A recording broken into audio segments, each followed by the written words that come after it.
হঠাৎ মেয়ে আবার বায়না ধরেছে বাড়িতে কেক বানাও, আজকে কলেজের বন্ধুরা আসবে। বোঝো ঠেলা, আমি কি কখনো কেক বানিয়েছি? চলো তাহলে চেষ্টা করে দেখি। একটা পাত্রের মধ্যে নিয়ে নেব 1 কাপ দুধ, ওর মধ্যে দিয়ে দিলাম 1 বাটি গুঁড়ো চিনি আর পরিমাণ মতো তেল। এইগুলোকে ভালো করে মিশিয়ে নিলাম 1 বাটি ময়দা। ময়দাটা আমি একটু একটু করেই ওর সঙ্গে মেশাবো। এবার দিয়ে দেবো একটু গুঁড়ো দুধ আর একটু দারচিনির গুঁড়ো।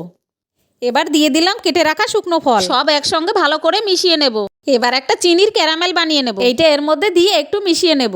একটুখানি বেকিং সোডা আর 1 চামচ বেকিং পাউডার দিয়ে দেবো। আরেকবার আমরা মিশিয়ে নেব। একটা পাত্রের মধ্যে একটু সাদা তেল আর ময়দা দিয়ে কোট করে নেব। এবার ওই মিশ্রণটা এর মধ্যে ঢেলে দেবো। এবার ওপরে দিয়ে দিলাম কিছু শুকনো ফল। একটা পাত্রের মধ্যে বালি গরম করে এবার এইটা বসিয়ে দেবো। গ্যাসটা কম করে 30 মিনিটের জন্য গ্যাসের ওপর বসিয়ে মাঝে মধ্যে একটু কাঠি দিয়ে চেক করে নেব। এটা যখন আলগাভাবে উঠে আসবে তখন বুঝতে হবে কেকটা হয়ে গেছে। কেকটা দেখে তো তোমরা বুঝতেই পারছো কেকটা ঠিকঠাকই হয়েছে। মেয়ের বায়নায় তো আমি বানিয়ে ফেললাম, তোমরা একবার চেষ্টা করেই দেখো।